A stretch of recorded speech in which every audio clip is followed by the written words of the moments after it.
All right, so we're back in episode 11 of Microsoft Flight Simulator 2024 World Tour. We're flying around South America.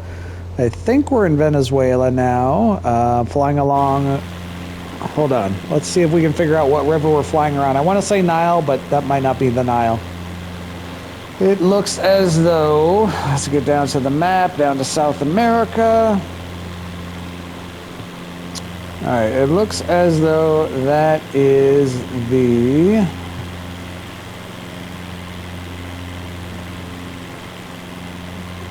Looks like Orinoco Delta.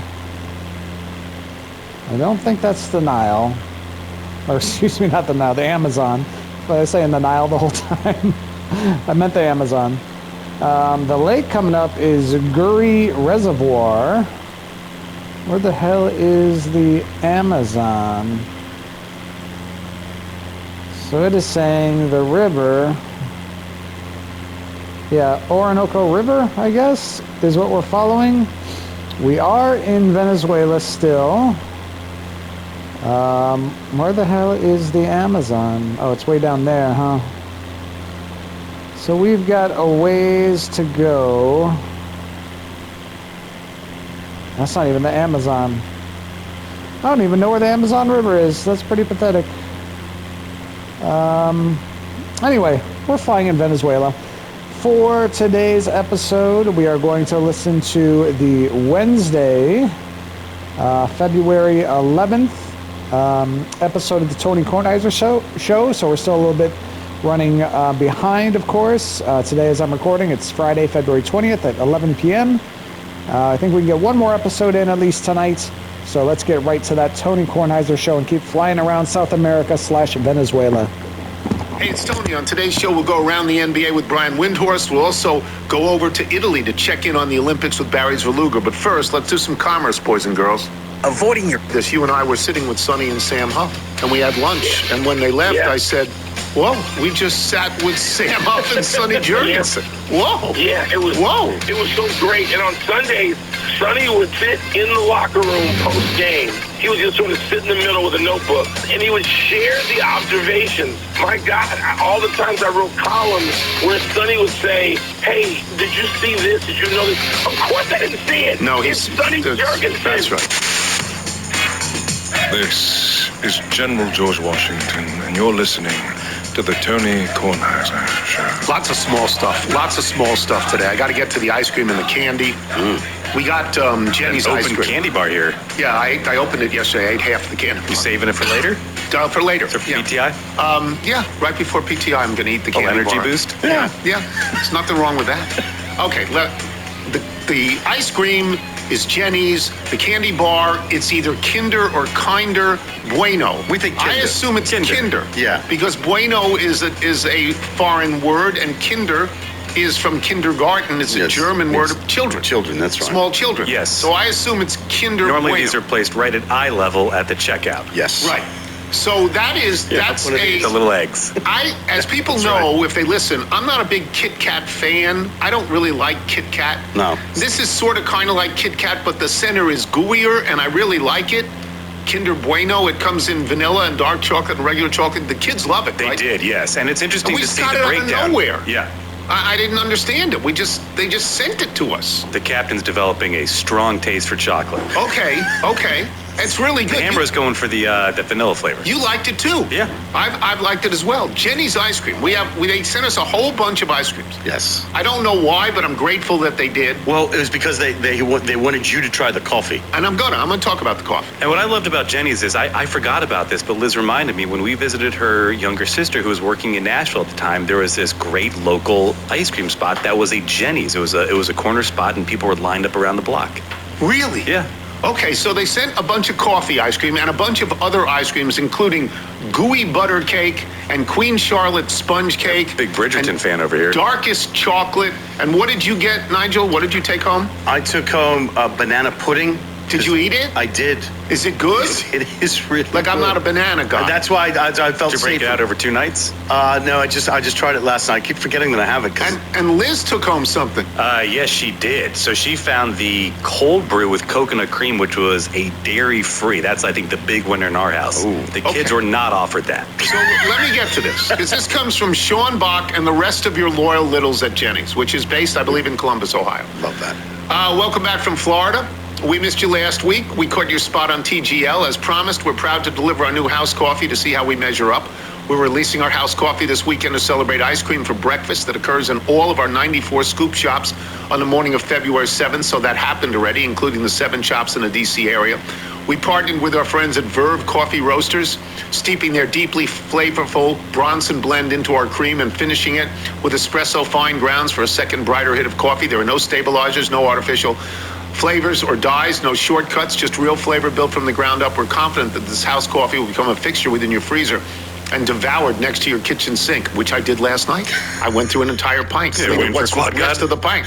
Should you want a red wine recommendation, we would pair our house coffee with a nice bottle of Barolo Chinato. We also took the liberty of sending you a whole box of that, which includes many of our fan favorites of Double Dough, Brambleberry Crisp, Gooey Butter Cake, etc. We're hoping that there's something for everyone, including Strawberry Buttermilk for Nigel to help him connect back to his many days lounging around Wimbledon. Goat Cheese and Cherries for Steve Sands and his family at Calvert Wine and Spirits. Didn't Liz take that? Goat Cheese and Cherries? I think that's still in the freezer. Okay, That's- maple soaked I can drop pancake it off for for Michael Sands. Bootsy, I the took- Hammer and Captain to share, and of course banana cream pudding for Reginald. Thank you for bringing so many laughs and levity to us every week. We hope we can become a fixture at your kitchen sink. So, the coffee's really good. Wow. The coffee's really good. The kids loved. Well, Henry loved all ice creams. Henry gives everything a 10. Henry gives everything a 10. He does. We He need him in the does. Olympics Hammer being a does that. judge. Bootsy is tough grader. Oh, yeah. Bootsy is Really? tough. Oh, yeah. Well, he doesn't know all of his numbers. Yeah, Bootsy's tough. The baby, the captain, he just eats everything. Yeah. And that's fine. So I need to say this. There was one flavor that I thought was sensational. It's called Darkest Chocolate. It's really, really a dark cocoa color. It's fabulous. Really? I ate that.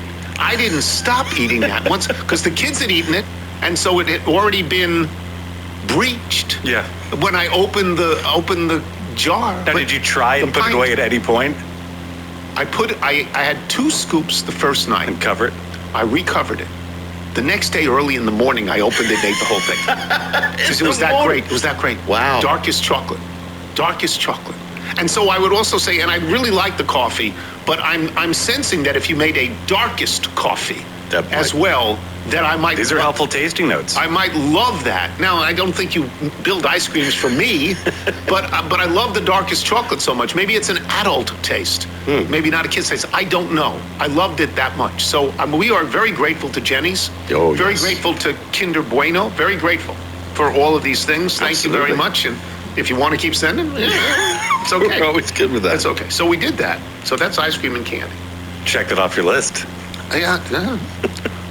Toothpaste. Oh, no. Oh, no. Toothpaste. Well, Michael, do you remember? At the Publix? Do you remember? Oh, yes. What? Tell the people what happened at the Publix. So I have to escort you to the Publix because you did not bring mouthwash and you ran out of toothpaste. So we're looking for a travel-sized toothpaste. And frankly, you're there long enough and we think you might extend the stay. So I'm going to get you just your normal tube of toothpaste. You're surprised because I immediately know where to go in the Publix. Go all the way to the left. You're about 2 aisles in from the dairy section. And we find the toothpaste. And you immediately start looking for your old, reliable Crest regular paste. That's right. You stand by, blue, yeah. The light blue. Yes. Yes. Old Faithful. So I see some tubes of toothpaste that are priced at about $4.59 to $5.49. They're not particularly large tubes. No, that's And your then I first tell. look in another spot, and I see a large tube of cavity preventative toothpaste, Crest, for $3.50. I say, I'm going to get this, Michael. I'm going to get this. Do you remember your response? You were disgusted with me by that point. Well, you were complaining that the smaller tube could somehow cost more. That's right. And I was trying That's to right. remind you that within brands, there are different levels. And this might be, it might have a different whitening agent or there might be something else that it's providing you. But you just figured smaller tube, lower price. No, bigger tube, lower price. I took the bigger tube. Right, that is, you argue that smaller tube should cost less. Yeah. Exactly. That's my feeling. You got the value purchase right So there. I bring it back. I bring it back. I don't have my glasses, so I don't see anything. I just see cavity preventative toothpaste. Oh, no. It's I the bring gel? it back and I open it. It's cool mint gel. No. So I am Gotta give that foist to the on my dog. own petard. That's at going that to take point. months for you to get through. Oh, yeah. So it's now I don't dislike it. That's an active feeling to dislike it, but I don't like it. Now I'm using it. I'm using yeah, it you because gotta I get through bought it. it. Yeah. Because I bought it, and I'm admitting publicly to my son I made a mistake. I'd say after a couple of days, you get used to whatever toothpaste you have. Yes, but it's So we're a Colgate household, and by that I mean Liz used to buy Colgate, so now I use Colgate. okay. That's fine. But I always forget. Every time I go to the grocery store, I like to get the 2 tubes in one, and I always forget which is the icy version I like. So this is One of them is too spicy. This is the cool mint gel, and so All right, I got another thing. It's a holiday weekend. That's right. Okay, it is. so everybody President's Day. in the okay. Your president. Okay. You gonna buy a mattress? In the literature that I have read, when I am reading something that mentions the holiday weekend, I don't ever think of President's Day as a holiday because I don't ever think of President's Day because I'm old enough that we celebrated Lincoln's birthday on February 12th and Washington's birthday on either the 21st or the 22nd. And then it was combined some years back into. Whenever I have read about this holiday weekend, I assumed it was Valentine's Day. How stupid am I? I assumed that, and then I would say to myself, well, how could Valentine's Day be an official legal holiday? It can't really be. Get a really strong So lobbying this was in the arm. 70s? What was in the 70s? The Uniform Monday Holiday Act? I guess. I mean, I was out of grade school and high. I was out of. Like your kids are off from school. Oh yeah, we're entering I was- disrupted weeks ahead. I was beyond that. I was beyond going to school. I was either in college or whatever, and so I never affiliated in any way with President's Day. I never did. So I actually literally thought it was Valentine's Day. Another thing, I mentioned this before, I waited all day for the quad god. It's like, I feel like, what's her name? I waited all day for Sunday night. She sings. What's her name? Oh, Carrie? Carrie Underwood. Yeah, Carrie okay. Underwood. Yeah. I feel like I waited all day First for the name quad basis. god, and I missed it. I didn't get it. I didn't see it. Yeah. And it's I want to see it. I want to see this guy. Are you allowed to watch NBC during the working day? I do watch. Okay. But yesterday they said he would be on at X, and he wasn't on at X, and then I kept watching, and I never saw him. I got one other thing. My ear. Oh no. My right ear. My right ear, I have not had any hearing in my right ear since I took the plane ride from Florida Yeah, you have to pop the ears. to Washington. How do you do that? You squeeze your nose and you try and breathe through. Right. Or you I tried that. It didn't work. Do you have a golf tee? I'm not sticking a golf tee in my ear. Somebody at the show the other day said take a hair dryer and blast a hair dryer into your ear and it'll melt whatever wax is in there. And then when we were done and he had left the room, another person came up to me and said, don't do that. What are you, nuts? Don't do that. ESPN does not sanction this move. Don't light a match in the middle of your ear. That's insane. Yeah. So it's still there. It's sort of partially better, but it's still there. I am still blocked. Somebody else said, go into the steam room. Yeah, have you gone to the steam room? I went to the steam room. Any No, luck? maybe a little. I don't know. I don't have full hearing. Do you know, I don't hear through anyone. Amazon or other stores, you can get one of those like eucalyptus sprays that you can bring to your own shower, and that maybe will help clear up sinuses or ear stuff. Eucalyptus spray. Don't they have that at Columbia? They do. That's that pleasant smell that you often get in steam rooms. So I should go to the steam Or room. they also have like little concentrated drops that you can put in the bottom of the Other shower. people must happen all the time to other people. We're going to get 100 email by tomorrow. Oh, sure. I'm just glad. homemade remedies to get healing Usually back. it clears itself like a day or two later. Mine does it's not, 11 but I think that's days. related to allergies. It's 11 days. I'm just glad that you're very sure that it's the flight result of this, Because how many medical shows have we seen where hey, there's something wrong with my ear, and they pull like a spider out of it or something like that. It's not that. But that is when I noticed it after the plane ride. Seems Was it just on the way home, or did you notice it when you got down there? No, just coming back. No, just on the comeback. Just on the comeback. That's all. That's it. And it's 11 or 12 days.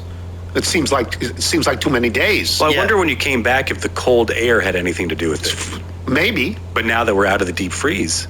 Well, yeah, but we're going back in tonight and tomorrow night. But then we're going to be around 50 for 5 straight days. Yeah. Around 50. Charge up those carts for you. Yeah, a lot of this is going away. The snow and the ice. It's not going away at Columbia on the golf course. It's not going away.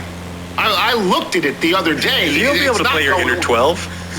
You'll play your inner 12. I'm not going to be able to play anything inner 9. I'm not going to be able to play anything. Well, the course would be so soggy, from all the melt. It's not going to melt until March. It's not going to melt. There's too much. It doesn't. It's not.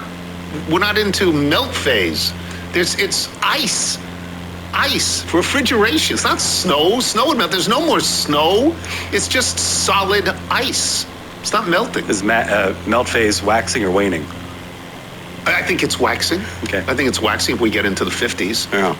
But I don't think that golf course is going to be played. All right. What are we going to do here? Who's first? Brian? Brian's first. Brian Windhorst. When we return, I'm Tony Kornheiser. Kornheiser Show. Tony Kornheiser Show. This is our friend Midlife Crisis. It's actually our friend Scott. Yes. But he goes as Midlife Crisis. We played a variety of his songs. We like We very much so. We're happy to play his songs. This is called, and it's also Midlife, M-I-D-L-Y-F-E. Yeah. And you want to say Scott. Come on. We love you. It was like the circle. The circle. C-Y-R-K-L-E. Yeah, come on. How'd that work out? But he's really good. He is. No, we love Midlife Scott. Crisis, a little more time. Plays in Brian Windhorst. Is up at 3 a.m. because he's in L.A. and he's got to do the Get Up show and the First Take show and all these other shows to talk about the NBA. And I love ESPN. They've treated me very well over the years. They don't mention the Olympics. Like, this is unbelievable. Like, most of the country is watching the Olympics. And I guess because, right, Brian, they don't have the video rights, but it's like it doesn't exist. I mean, we do it on PTI, but I don't see it anywhere else. I don't. Look, I respect the Olympics. I love the Olympics and everything. Some of these events look like they're made up. I mean, I'm not saying they're not hard. Yeah. I'm not saying they're not hard.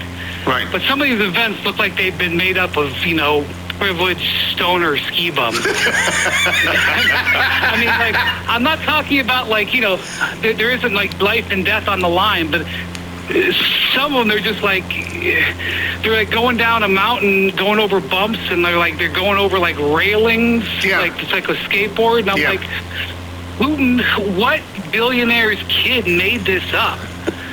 Yeah, no, I respectfully. I agree with you. I agree with you. And the reason that happened is because the television ratings were so good for the Winter Olympics for so long that somebody in production said, how do we make this bigger? How do we keep their interest? They seem to like young people flying in the middle of the air and occasionally crashing. They like it. Yes. So they made up more stuff. Like, once you have a bobsled run, you can put 2 people, 4 people, 10 people, or an entire city bus on it. You can do it. Right. Right? Right. So, anyway. And I will say, you talked about, ESPN not having the rights. So during the Summer Olympics in Paris, this was my life because we're not allowed to do camera interviews inside the 4 walls of the arena. Sure. And so what would happen is, Team USA, they understood the importance of reaching the ESPN audience, so they would allow me to do interviews with me after they left the building.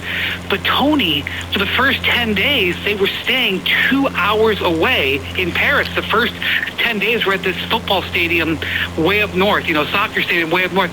So I was doing interviews with like Steve Kerr and Kevin Durant, like at train stations.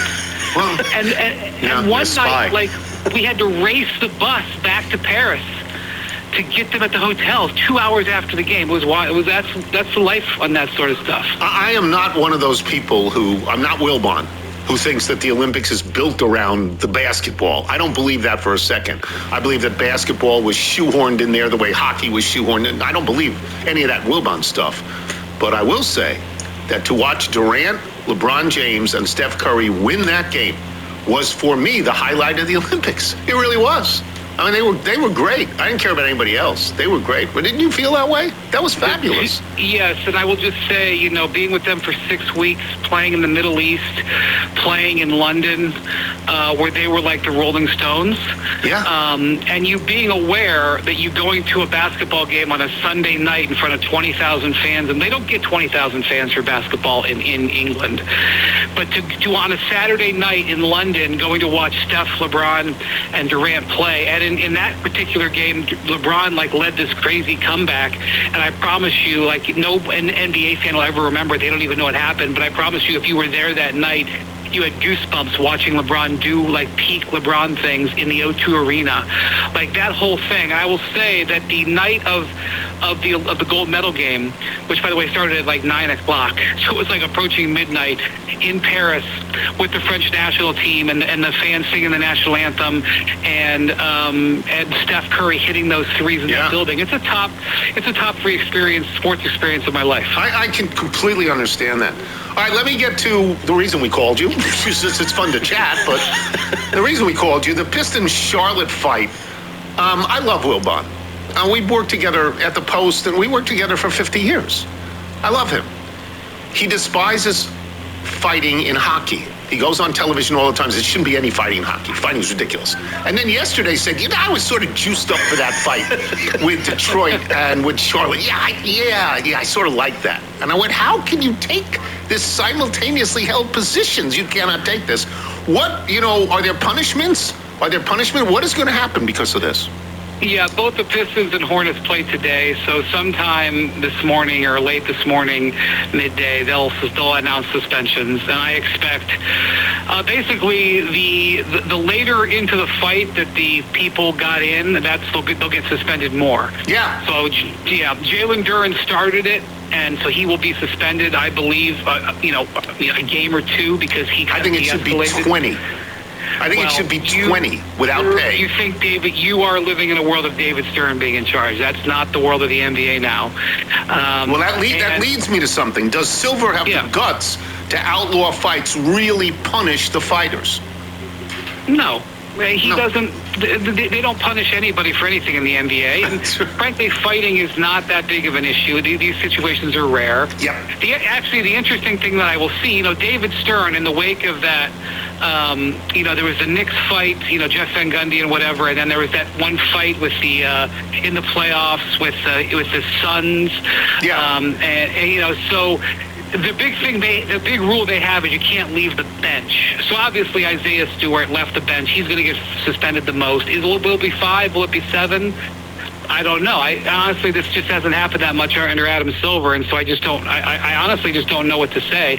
But LaMelo Ball actually came off the bench, and if you're watching the frame by frame of what's going on out there, and under the Stern policy, if you left the bench, it didn't matter whether your guy was getting beat to a pulp out there. If you stepped off the bench, you got fined. You got suspended. Yeah. It was not negotiable. So actually, I'm more interested to see how aggressively they police that, what's now kind of an old rule about if you step off the bench, you're suspended. So that'll actually be the minor drama for someone like me. One of the things that comes up in conversation, and Mike says, well, at least they played hard. Both teams played hard. My man, both teams played hard. Because not everybody in the league plays hard. The Wizards are not trying to win. They're trying to lose. The Utah Jazz, I am told, bench their starters in the fourth quarter. It's obvious they are trying to lose. What does Silver do about this? So far, nothing. Yeah, so this will be a big topic of conversation when he has his press conference this week here in Los Angeles for the All-Star game. So by the letter of the law, the NBA's sort of policy on tanking is they don't want guys deactivated who are healthy. If you're deactivated, particularly if it's for a national television game, they want you to be injured. So that is where they have policed. And I will also say that tanking, I think a lot of people believe, they hear tanking and they think that, they default to the idea that players are out there missing shots on purpose. No, players play hard. Players play hard. Correct. It's coaching and general managers who do it. Yeah. Yes, tanking is done on the inactive list. Tanking is done when players miss 7 games due to the flu, which happened to Lauri Markkanen last month. I hope he's okay. 7 games due to the flu. I thought we needed to shut things down and have contact tracing. This was a terrible strain. And so what's happened now, and that's basically... that's what the Wizards are doing. The Wizards are like, boy, that Anthony Davis hand injury that the Mavericks... He's never going to play a minute for the Wizards. Well, at least he has an injury, right. And the Wizards are like, well, I know the Mavericks said it was 6 weeks, but we think it's 10. It's obviously manipulation, but at least the guy has an injury. But as long as you played a player... the league, you weren't in violation of the rules. Where the Jazz have crossed the Rubicon is that they are now tanking inside the 4 lines. Yes. Where they, so there was a game last week where Lauri Markkanen had 27 points in 27 minutes, and Jaren Jackson, their new pickup, had 25 points in 23 minutes, or 23 and 25, whatever it was. And they sat them for the fourth quarter. And they were up by 17, and they blew the entire lead and lost. And their coach, Will Hardy, sat there with his hands in his pockets. You think I'm kidding? He sat there with his hands in his pockets and didn't call timeout. Like, just let the game go. And so that's where we have crossed the line. And you say, well, why are the Jazz doing that? How are they, what's the point? Well, the reason they're doing it is because if their pick is not in the top 8... They don't get it. They lose it. Yeah. And so they're extraordinarily incentivized to lose these games. And if you're extraordinarily incentivized to do anything in life, if it's possible, which this is, you're going to do it. That's human nature. Okay. Let me get to another subject, which I wasn't aware of till yesterday. Jason Tatum is, he thinks, ready to play, at least in the G League, whatever, and get ready. Do you see him playing this year, even by the playoffs? Well, he's not ready to play. He's done some practicing. They brought the whole G League team from Portland, Maine down to Boston so that he could practice, because NBA teams very rarely this time of year can practice. And so it's definitely a step. It's basically an indication he's doing 5-on-5. What I will say about Achilles injuries, Tony, is I've never had one, thank goodness, but I do know that I see people say, oh yeah, I've covered players who've had them, and they always take longer than the players think. They always think that they're on a certain level, and it always takes longer. So he is not quote unquote close. I think literally next week is the 9-month anniversary of the injury. Mm-hmm. But we are in early February. And he is already getting on the court. And so, they're going to protect him. They're not going to let him say, oh, yeah, I'll be back on March 1st or anything like that. But, common sense is that unless he has a setback, he's headed towards playing. And I don't know how he'll play if he gets there. But this is the most wide open the East has been in many years. I don't even know.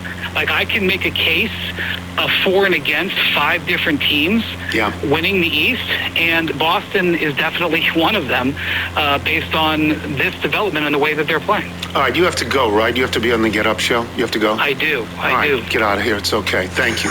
Thank you. I mean, I love having you on the show. Thank you. I'm literally, as we speak right now, Greenberg is looking at me on the screen, and I'm about to plug in. He's like, why aren't you talking to me? We're on in 5 minutes. Tell him to eat it. Tell him, Kornheiser said, just eat it. We're doing a show here. Thank you, Brian. All right, take care. Bye-bye. Brian Windhorst, boys and girls, who we love. We will come back with Barry Zverluga, who's further away. Windhorst is in California. Zverluga's in Italy. When we return, I'm Tony Kornheiser. You're listening to the Tony Kornheiser Show. The Tony Kornheiser Show. Once again, we have midlife crisis. Scott, but he doesn't say Scott. He says midlife crisis. This is a song called Better Days. We like him very much. Michael, if independent artists like Midlife Crisis want to get their music played on the show, how do they go about it? Midlife Crisis, getting a little close for myself. Please send us your music by emailing to jingles@TonyKornheiserShow.com. I have old age crisis. I don't know. Midlife, way out of midlife. Barry Zverluga joins us. He's covering the Olympics because this is what sports writers do. They go places and they cover them, regardless of what's happening back home in terms of employment or newspapers or futures. No, they get an assignment and they go do it, especially do the Olympics. The two biggest stories, well, I would say three, but I'll get to the quad guard, but I didn't see him on television. I couldn't find him. I sat in front of the TV for hours and hours and hours and watched everybody else and never got to him. But I would say Lindsey Vonn crashing, and I would say Michaela Schifrin blowing a big lead in a combined event, and the bugaboo of the Olympics lately, not in her first two, but lately. I think we have to start with those things. I'll start with Lindsey Vonn. Your thoughts on the attempt and your thoughts on the story of it, how it ended.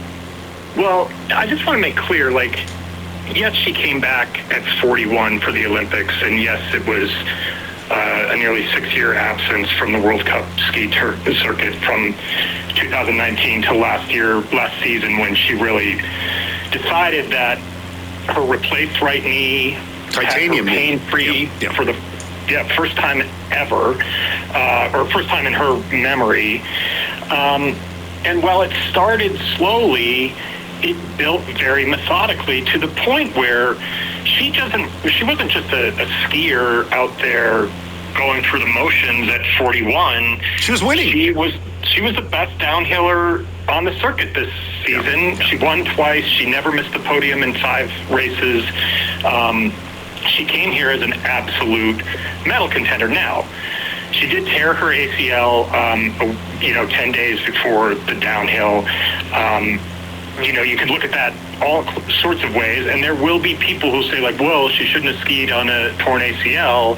But then you consider that injury and what it means to a downhill skier, and it really is a stability issue, not a... I quoted Stefan Diggs in a piece before the downhill because he had shredded his knee as a football player, a year ago and missed a bunch of time and then come back.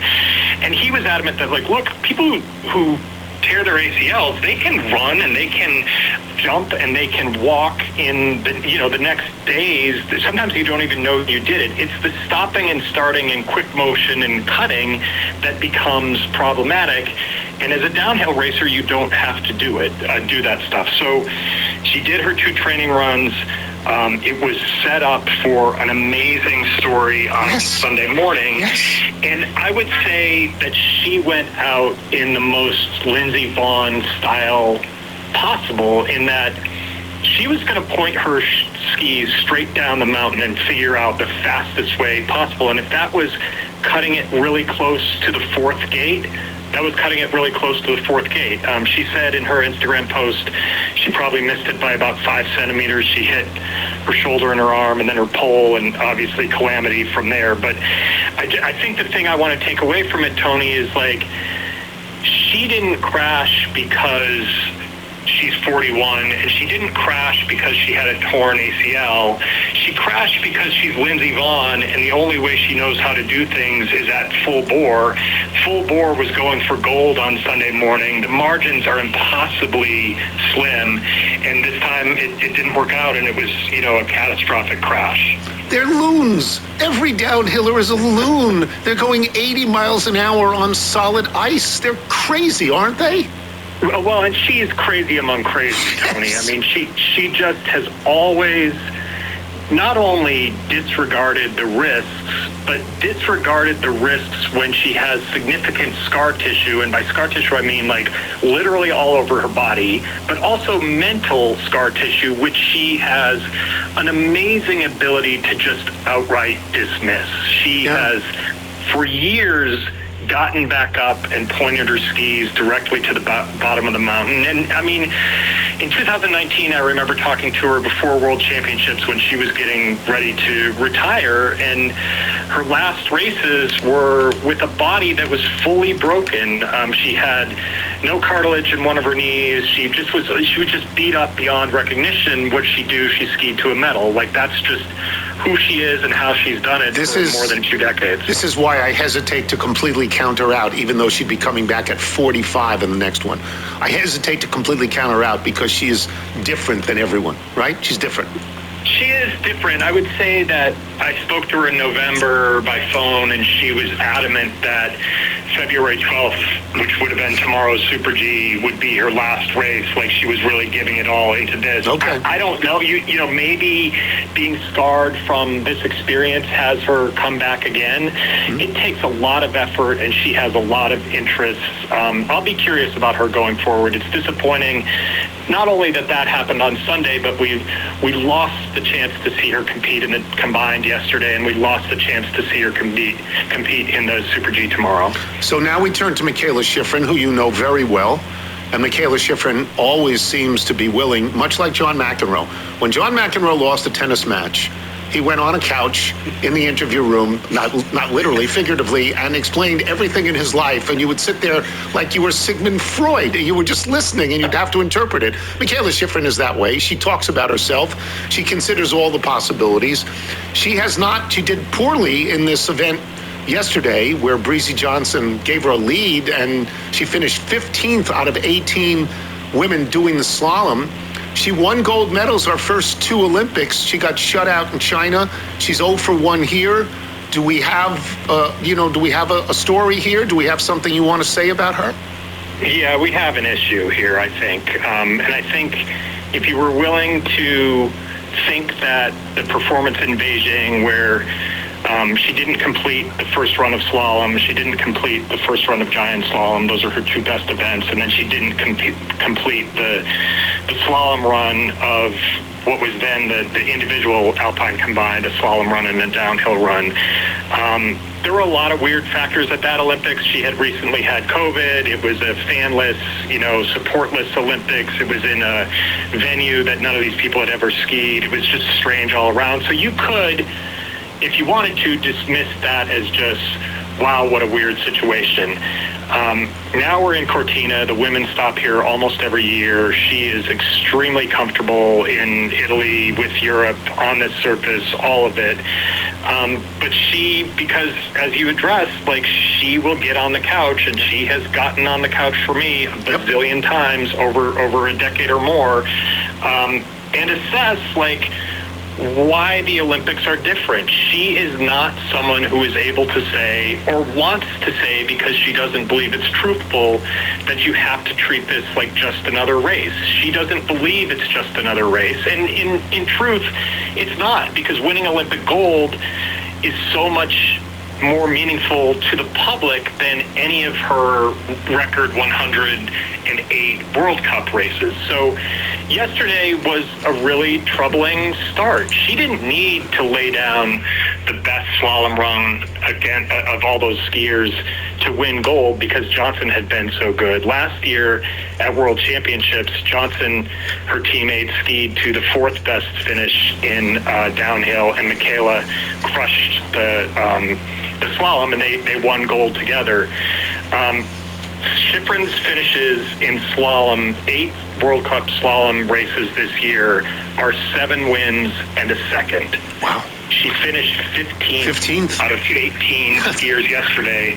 The last time she finished 15th or worse in a World Cup slalom that she completed, there were 5 DNFs since this time, was 2012. So you tell me whether the Olympics are having an impact on her psyche.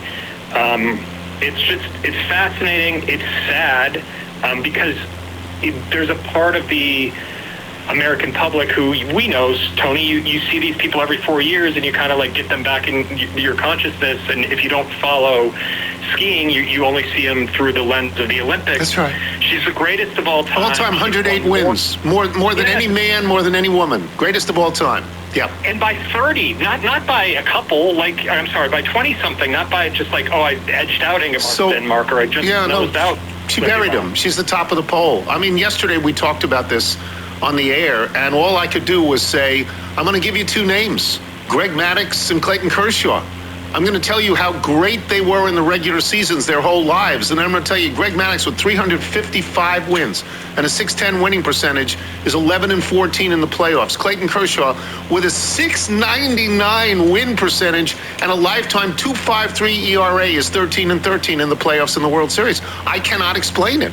And you have to, because that's your job, right? It's hard, Tony. I mean, I felt like in Beijing, I was at risk of plagiarizing myself because the story became the same day after day. And how do you describe that disappointment over and over? And that was the case yesterday. Now, I mean, she has the giant slalom ahead of her. She has not been, she wouldn't be considered the strongest medal contender for there because she had a big wipeout in GS last year, and she's kind of slowly built up. But you can't overstate, take yesterday aside, how big of a favorite she should be just on merit alone in the slalom. And that's the last event of the Alpine competition here. It's on February 18th. She's got to do 2 runs. She's got to lay them down so much better than she did yesterday. She's got to figure it out and deal with, and this is what I closed my column with this morning, like, some of these athletes are really able to see the Olympics as an opportunity and really rise to that occasion and be like, you know what, I can perform my best in this situation. And Breezy Johnson is one of them. She won the downhill gold on Sunday. She skied the fastest downhill in the combined. She is here and comfortable and confident. Michaela Schifrin, the best to ever do it, needs to figure out how to get that mindset. Forget about the physical part of the skiing, but how to get that mindset between now and the slalom a week from now. So I got to get to the quad god who I missed yesterday. Kelleher says to me at 12, we're talking at 11 o'clock. He says at 12:15, the quad god's going to go. You should watch. I sat there for 4 hours. I never saw the kid. I never saw him because he wasn't on. And then he was on while we were taping the show. I missed him. I was going to watch him at night, but they weren't going to put him on until between 10 and 11. And it was not worth it. And I had said to, because Wilbon doesn't watch skating. He doesn't watch any skating. And I said, he's David Thompson. He's David Thompson. He jumps up in the air higher than anybody. My friend David said, no, he's Michael Jordan. He's actually the best of all time. Have you seen him? Is he the best of all time? I've only seen him. I saw him the other night during the team competition. Where he won Cortina. it. Yeah, he won right. it. And I will say, I had, obviously read about him. I had not watched him. I'm not a figure skating person. I'm 8 hours away from Milan in Cortina, so I will never see him skate. Okay. But in watching him, it was like, watching Simone Biles, where I'm like, I don't really know what I'm looking at, except it's unbelievable. Right. Like, you take him against another skater, and you have no idea whether it's a quad or a triple or whatever. Yeah, nobody knows. But you watch it and you go, that's better than the other guy, and that's what I take away from him. Like, the hype is worth it, and I don't know historical figure skating, I don't know anything about it, but holy cow, just viscerally, he jumps off the screen at you. And by the way, he owns it. He has shirts that say Quad God. I mean, there's a lot of people want to see him go down the drain. Me personally, I want to see him set records that nobody will ever touch. I want him to be Usain Bolt. Do it. I mean, just embrace it. And, I guess the controversy with him is like, should you really be trying to do that many quads in a single routine? People can't do a single one in a single routine. You should be doing multiples. And this is, like, what are the Olympics about if not pushing limits? Like, this guy is pushing limits and setting a new standard that I just think that's what we're here for, man. Like why should someone who doesn't need limits on them have them placed on them from the outside? He should do whatever the heck he wants. All right, we get to the last question. I saved the last question here because I wanted you to talk as you've been talking. I would have asked you about Snoop Dogg and his appeal, but I don't understand it, although it's incredibly appealing and everybody loves him. But we've talked about the Washington Post and what happened at the Washington Post on this podcast. We've talked about it. What do you come home to? I come home to, like, incredible gratitude for having my dream job for 20-something years, and particularly the last 10, when I was a columnist, a job that you had, a tradition that I really was honored to carry on. I'm confident that something good will come next for me. I'm much more concerned about my colleagues who are so talented and dedicated, and it's a little bit of a game of musical chairs in sports journalism right now. Like, we're all really trying to support each other, but there's a reality that, like, we're, those of us who've been laid off are in some level going to be going for the same job. So Tony, I'm here because I feel like in some ways my career at the Post really took off in 2004 at the Athens Olympics. I've covered every Olympics since then. I was never owed the next one. But if the choice was, go or stay home, I'll tell you, it was really cemented for me on that women's downhill day when Breezy Johnson, who I've written about in the past and is a less known character, won, and Lindsey Vonn, who is an international superstar, crashed. And if I had been setting my alarm for 5 a.m. to watch it from my couch in D.C., I would have been heartbroken. So I'm thrilled to be here. This is how I would like to go out, and what's next can wait till what's next, because I'm committed to doing this here. It's wonderful. If there's anything we can do to help, we will, of course, help. Thank you, Barry. Enjoy the rest of the Olympics. We'll talk to you before it's over. Thank you. Thanks, Tony. Appreciate it. Barry Svrluga. It's great. He's a great columnist. Before we get out of here, I don't want to forget this again. This segment has been brought to you by FanDuel Sportsbook. Make every moment more. We will take a break. We will come back. Email and jingle. I'm Tony Kornheiser. You're listening to the Tony Kornheiser Show.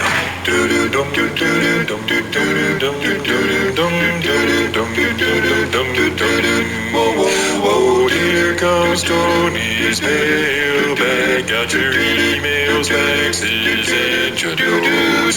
Here comes Tony's mailbag. Gonna read some for all of you folks. Gonna read some for all you folks. If God. Love it. Yes. Absolutely love it. You want to do the Bethesda Bagel ad? Yes, Bethesda Bagels. We love them. You will as well. Just go to BethesdaBagels.com for the location in the D.C. area nearest you. Then pop on in, and you'll be thrilled. And before we get to the mailbag, let me just say, come and talk of all the things we did today here and laugh about our funny little ways while we have a few minutes to breathe. Then I know that it's time you must leave. But darling, be home soon. I couldn't bear to wait an extra minute if you dawdle. My darling, be home soon. It's not just these few hours, but I've been waiting since I toddled for the great relief of having you to talk to. That's the best song the Lovin' Spoonful ever did. Just great. I'd say, darling, be home soon. That's their triumph. That's their triumph. Thanks to our guests today, Brian Windhorst and Barry Svrluga, both great. Thanks as well to today's sponsors. Remember, you can listen to us on Apple Podcasts, Spotify, and Odyssey. Get the show through Apple. Please leave us a review. From Moshe Lander, professor of economics at Concordia University in Montreal in Canada. Chuck and Roxy 337 interview and insulted on Chuck and Roxy 338. As Canada's preeminent sports economist, i.e. Canada's only sports economist, I thought I would weigh in on a debate you had with Wilbon about skating. I hate to admit it, but he is right that skating is not a sport. To be a sport, a necessary but not necessarily sufficient condition is that you have to have objective scoring. Therefore, skating, gymnastics, ski jump, and diving are definitely athletic, just not a sport, while darts, bowling, golf, and hot dog eating aren't. It's a good explanation. That is. But what is boxing? Because boxing can have a result where you don't have to go to the judges. That's right. What is the boxing? knockout, From Doug, who's an Olympic equestrian. Yes. I've got to be a stickler. The Budweiser pony is not a pony. Perhaps you should ask Michael or refer back to some VHS where he was riding an older pony. Unfortunately, it's not possible for a pony to grow into a horse. Ponies are 14.2 hands or smaller. 1 hand equals 4 inches. Full-grown Clydesdales are typically greater than 17 hands. Oof. Most appropriately, you could identify the baby horse as a weanling, colt, or filly, which would then grow up to any full-size horse. Love the show, but by the way, if Astronaut Association is still ongoing, we were great friends with John Schaffner. We were lucky enough to watch the launch from Cape Canaveral on a Falcon 9 for his journey to the space station for 10 days. This is from Doug, who is an Olympic equestrian. How about that? Which is pretty impressive. In Rosemount, I think. Roguemount, maybe, North Carolina. From Michael Ferranti in Wethersfield, Connecticut, who sends along a picture. Says, I just returned from a cruise to Costa Maya, Mexico, aboard the Norwegian Jewel. We cruised with the 6th Man group who were hosting Nate Bargatze and friends at Nate Land on Sea excursion. Wasn't Greg on that? Nate brought his hand-picked crew of top comedians for exclusive shows and live podcast tapings. There were game shows, question and answering events, and pop-up comedy shows. At the talent show event was winding down, I exclaimed to my girlfriend that I had to get to the stage to say hi to Greg Garcia. Yes, that Greg Garcia. I explained to Jerry that Greg was a friend of Tony Kornheiser. She shook her head and begrudgingly mumbled, yes, I know. As he was walking off the stage, I shouted out, hey, Greg, La Cheeserie. Stopped in his tracks, smiled, walked over to shake my hand. Couldn't have been nicer.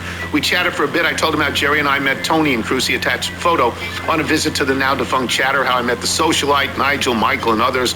I mentioned I had my own David Aldridge moment as I met David himself. Greg smiled and said I should write Tony an email. He'll read it on air, he mused. I said, yeah, I doubt it. Although he's read 2 of my other emails on air. We chatted a bit longer. I thanked him for taking the time to talk and turned to walk away. Just then I shouted, hey, Greg. And he glanced back. I gave him the TK salute. He laughed, gave me a thumbs up, and proceeded off stage. Just wanted to share with you guys and give yet another example of the connective tissue of the show runs deep. Isn't that great? A laugh from Garcia. That's big. That great? That's fantastic. Hi, Mr. Tony. This is John Chadwick. I'm a retired dermatologist from Battle Creek, Michigan. Chuck and Roxy, number I only wish. Last weekend, I attended Mass at my parish. While walking to my seat, I heard my name called out. I turned and spotted a former patient and friend, Randy Nye. He motioned me over, and as I approached, he held out his hand and said, congratulations. As a loyal Indiana fan, this has occurred multiple times as a result of Indiana's national championship.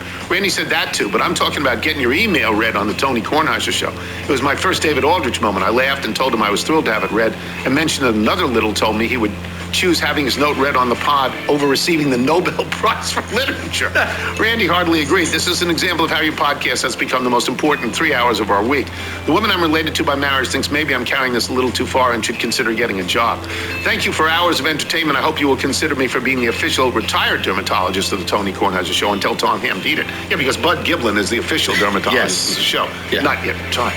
From Bill Masters in L.A., I asked AI to write a script about a character named Breezy Johnson who was mentored by a woman named Peekaboo Street, and it wrote me an adult film. That's funny. That's funny. From Ben Thies, maybe in Salt Lake City, the amount of measurable snow in Salt Lake City this entire winter thus far is 0.0 inches. Come on, man, what are we even doing out here? Wow. From Eric's Zemelis.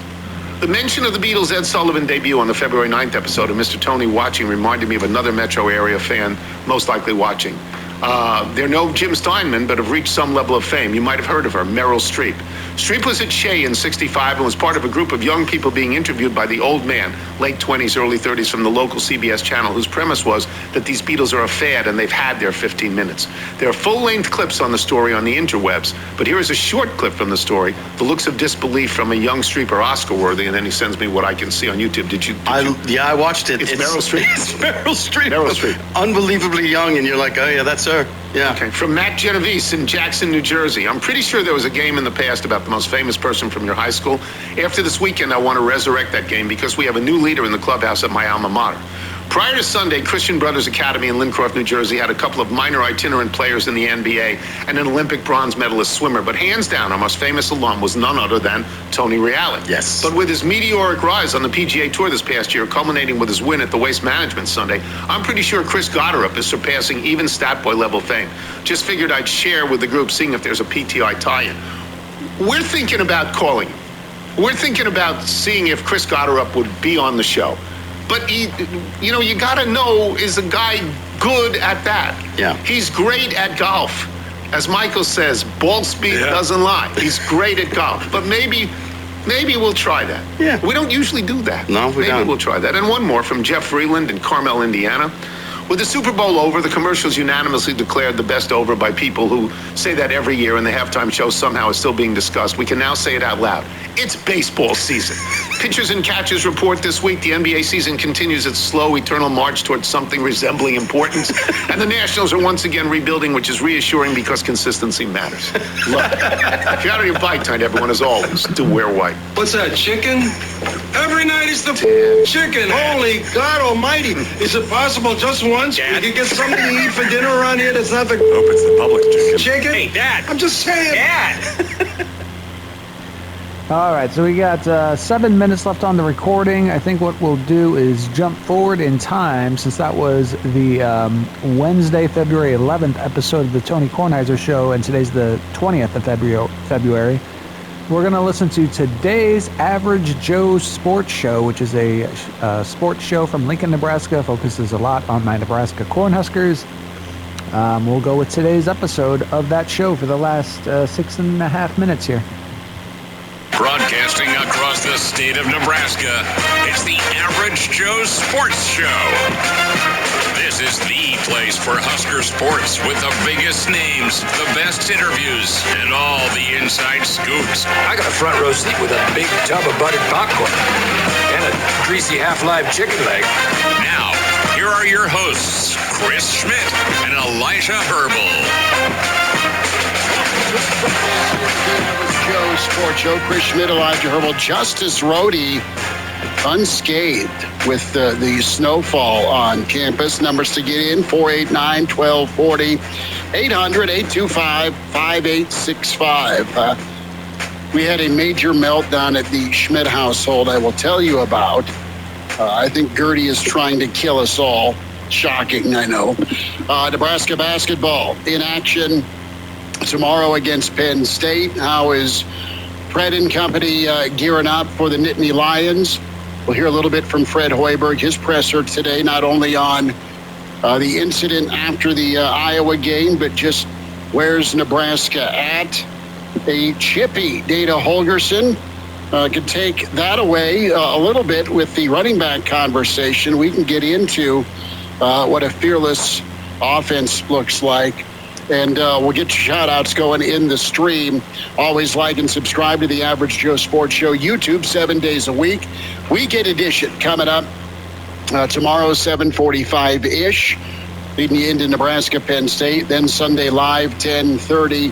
Coming up in about 20 minutes, we'll check in with Brian Christopherson, Husker 24/7 Sports. In hour two, the pride of Fairbury, Bill Dolman.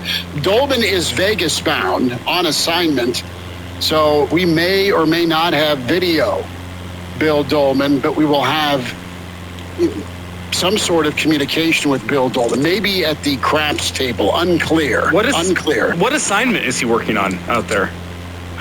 I don't know. Above our pay grade? Just above our pay grade, okay. we can come up with one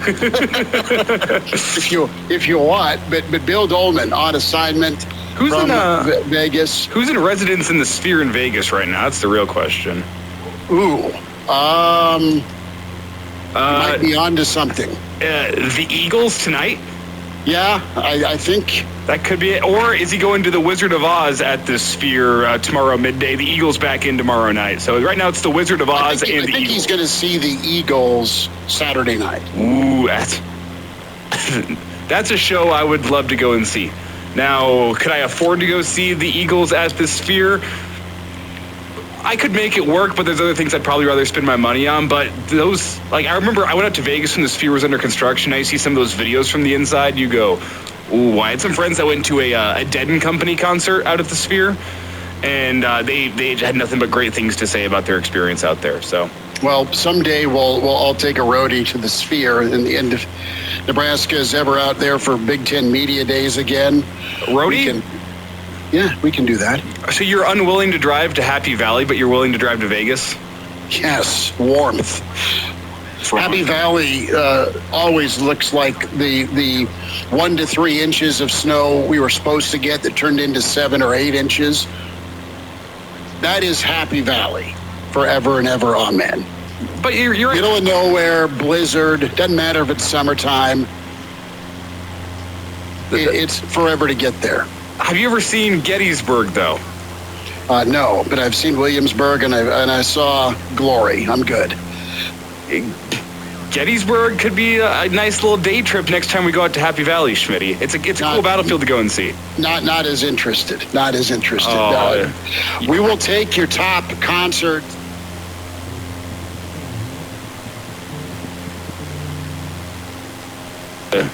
We will take your top concerts in the stream. Please tell us the best show you've gone to or where you spent your money at. Apparently Dolman's going to see the Eagles. We'll keep that dirty little rumor going. In hour two, Justin Fromer going to be with us with the Hastings Tribune. Does a great job covering Nebraska athletics all over Husker Hoops. Has been home and away all year with Fred and company. Also there for you for Nebraska football during pigskin season. And then the forecast coming up, I assume we'll have Clausburn, but a monster slate of college basketball tomorrow. We'll get to the phones in a minute, guys. We'll have to try and tackle with the top 16 reveal tomorrow by the committee. Where do you think Nebraska lands. But first, let's head to the phone lines. Who's with us? We got Steve from Lincoln wants to talk to you about a little direct comparison with Fred's phone incident. Okay. Steve, thanks for calling. Welcome into the Average Joe Sports Show. Go ahead. Hello. Steve, you're on, partner. Hello, are you there? Yeah, we can hear you. I am. Can you hear us? Gotcha. Hello, Chris. Hello, Elijah. Hello, Justice. How are you guys today? This is Steve from Lincoln. We gotcha. Do you have us now? We're sending signs from third base. Yes, do you hear me? We gotcha. Continue, sir. Thank you. Once again, I'm telling it like it is. The Average Joe Sports Show is indeed ranked number 1. Make no mistake about that. Now, in reference to the phone situation we've seen with the Nebraska men's basketball head coach, is there any relation to some years past concerning a certain... All right, we're going to wrap it up here. I don't think I'm going to do a third episode tonight, so next time we take off, it'll be somewhere around this area, but signing out from episode 11 in South America, I think still Venezuela. We'll see you next time.